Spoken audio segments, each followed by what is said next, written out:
presidente Jair Bolsonaro foi o presidente mais investigado da história do país.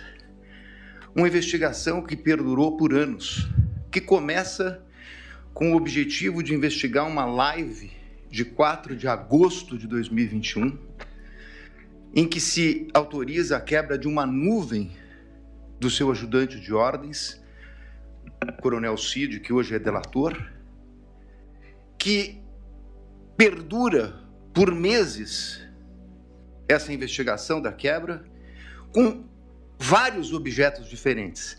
Num primeiro momento, verificava-se a live, numa investigação determinada pelo TSE. No segundo momento, investigava-se o cartão corporativo, os gastos do presidente e da então primeira-dama. Depois investigou-se até uma questão de emendas, para se chegar numa questão de vacinas. Portanto, não havia um objeto específico. E por que eu estou tratando disso, senhor presidente? Porque o inquérito das vacinas é a gênese de todo este caso, onde ocorreu a prisão e depois a colaboração do Coronel Cid.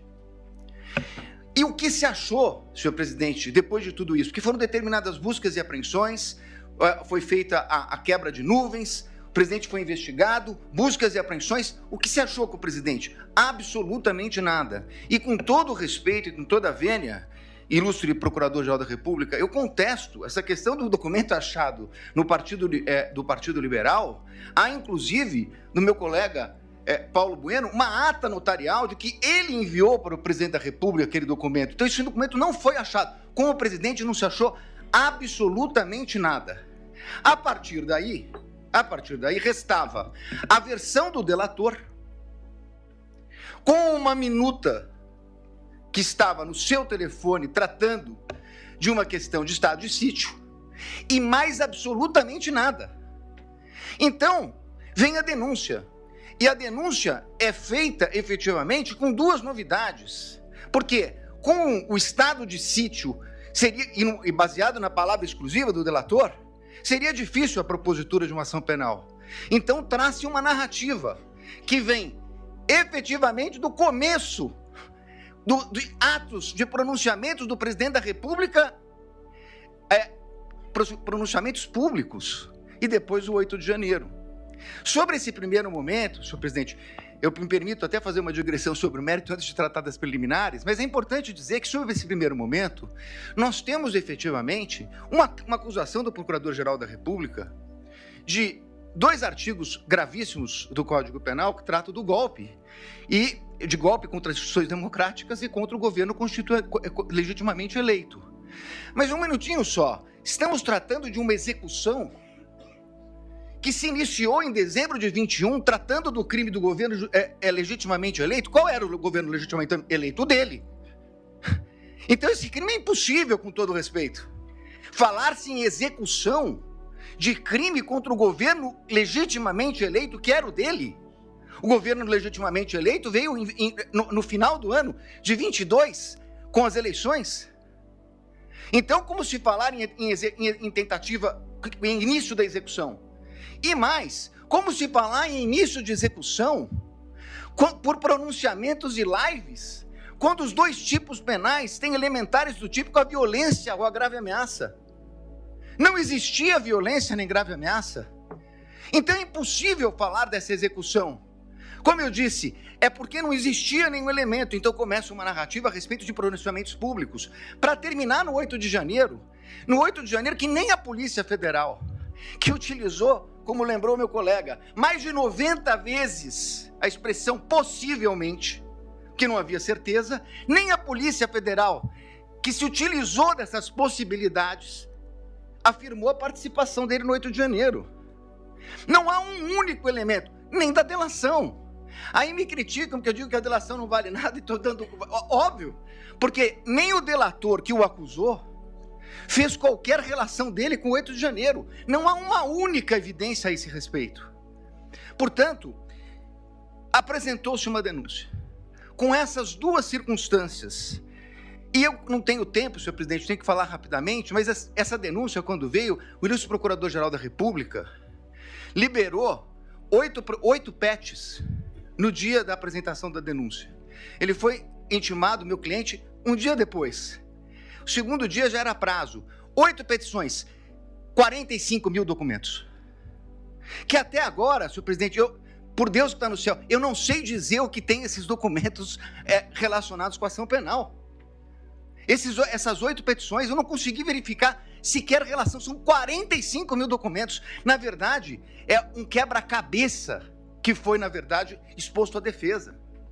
E aí, na sequência, senhor presidente, eu queria tratar de uma preliminar que já meu colega que me antecedeu na tribuna fala da relevância do caso. Não é só a questão da relevância do caso, é a questão da competência. A minha questão principal é que o Supremo Tribunal Federal, na portaria do ministro Barroso, que encaminhou para as turmas das ações originárias, ele faz um destaque a respeito da questão do presidente da República. Então, o presidente da República, se crime houvesse contra o presidente da República, seria julgado pelo pleno do Supremo Tribunal Federal. Ora, se o Supremo Tribunal Federal entendeu agora, num julgamento que foi concluído recentemente, após a apresentação da denúncia, que a competência se prorroga e que os detentores de foro, ainda que deixem suas respectivas funções, passem a ocupar, saiam da prerrogativa de foro e o delito será julgado pelo Supremo, prorrogando a competência que detivera aqui no momento que ocupava o cargo. Qual era a competência? Era do pleno, porque ele era presidente da República e chegou a ser investigado como presidente da República. Muito bem. Mas com base nisso, senhor presidente, o que nós temos nessa denúncia? A prova da defesa, substancialmente, é uma prova negativa. É uma prova negativa. Não fez, não participou, não aderiu, não autorizou. É uma prova negativa. Então, seria muito importante, e eu reconheço, ministro Alexandre de Moraes, Vossa Excelência despachou comigo no Salão Branco, e é verdade o que Vossa Excelência coloca, que todos os elementos da denúncia, citados na denúncia e no relatório da Polícia Federal, estão nos autos. A conversa de Mauro Cid, citada na denúncia, está realmente nos autos. Nós tivemos acesso quando é escrito por escrito, quando é por áudio, por áudio. O que não está na denúncia é a completude da mídia. Como disse o meu colega que me antecedeu. Então, senhores ministros, a pergunta é o seguinte: se eu não tenho a mídia completa, nesse momento de preliminares, não seria o caso de a defesa poder suscitar, se fosse o caso, a cadeia de custódia da prova? Mas eu não tenho a completude, eu não tenho os telefones, eu não tenho as mídias.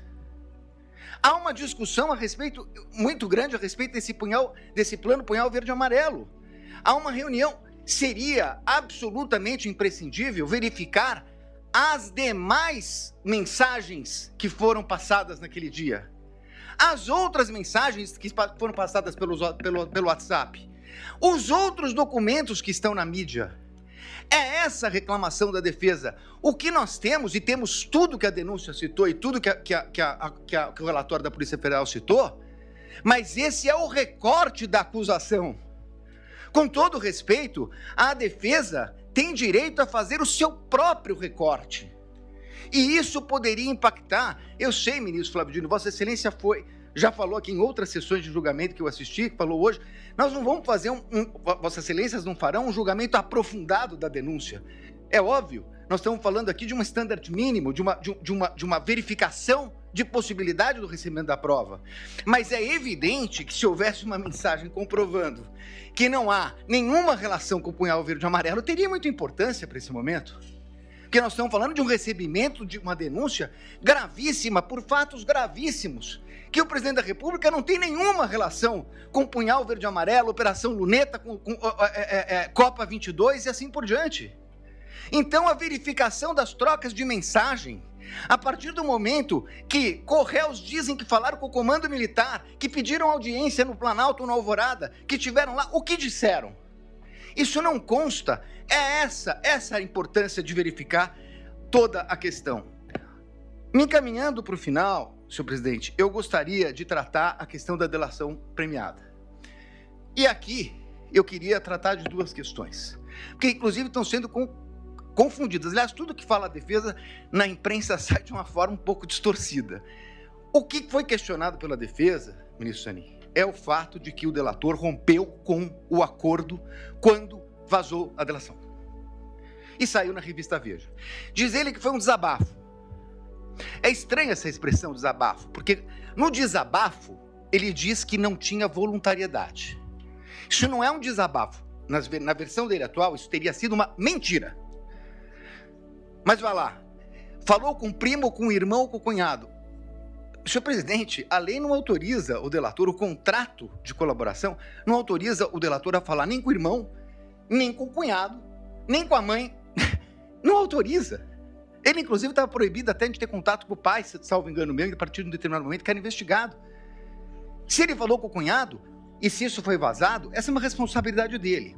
Dir-se-á, mas essa é uma questão formal. É verdade, uma questão formal. Só que mais adiante, vem uma questão de que a Polícia Federal diz que ele mentiu, omitiu e se contradisse. E aí, senhores ministros, essa é a minha maior crítica, a questão da delação. Por quê? O Supremo Tribunal Federal, num voto de grande detalhamento do ministro Dias Toffoli, diz o seguinte: delação é um meio de prova. O delator conta uma história, as autoridades buscarão as provas de corroboração e só assim ela poderá ser utilizada. O que aconteceu nesse caso? Ele falou, segundo a Polícia Federal, ele mentiu, omitiu e se contradisse. E então, há uma audiência para que ele tivesse oportunidade de se corrigir. Mas aí, com todo respeito, há uma inversão.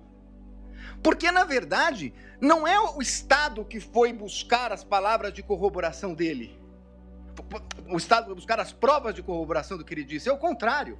O Estado trouxe indícios e ele se adequa aos indícios trazidos pelo Estado. É completamente o inverso. Com todo respeito, ministro, é o inverso. O delator tem que falar e o Estado tem que trazer as provas para condenar alguém. O que aconteceu aqui é que ele falou, mentiu, e o Estado tinha indícios, e aí ele se adequa ao Estado. E aí, com todo respeito, vem a denúncia do seguinte, inclusive, o colaborador, nessa versão do colaborador, foi corroborada pela Polícia Federal. Não, desculpa, ele não foi corroborado pela Polícia Federal. É o colaborador que corroborou a versão da Polícia Federal. É exatamente o inverso disso. E numa audiência que se traduziu numa coleta de provas. E essa é a insurgência da defesa. Porque nesse momento, essa coleta só poderia ser feita, com todo respeito, pelo procurador, pela polícia e não pelo Poder Judiciário. Então, senhores ministros, para terminar, eu quero dizer o seguinte. Eu entendo a gravidade de tudo o que aconteceu no 8 de janeiro. Mas não é possível que se queira imputar a responsabilidade ao presidente da República, o colocando como líder de uma organização criminosa, quando ele não participou dessa questão do 8 de janeiro. Pelo contrário, ele a repudiou. E mais do que isso, ministros, nesse tempo que não é possível discutir a questão aprofundada de provas, é importante dizer, senhor presidente, que enquanto a Polícia Federal fala possivelmente, enquanto a denúncia traz conjecturas, como a impressão de um documento no Palácio que teria tido conhecimento dele, o fato concreto é que o acusado de liderar uma organização criminosa para dar golpes socorreu o ministro da Defesa, nomeado pelo presidente Lula, porque o comando militar não o atendia. Foi o presidente que determinou a transição. Foi o presidente que determinou que eles atendessem o ministro da Defesa que assumiu em 1º de janeiro.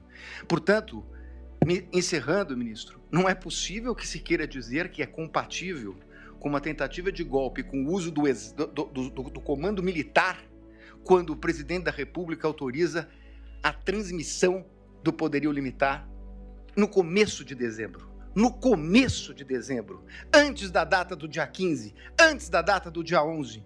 E, portanto, senhores ministros, eu ratifico as nulidades que foram colocadas na minha peça, apreciada por Vossa Excelência, e peço a rejeição da denúncia e agradeço pela atenção. Muito obrigado, senhor presidente.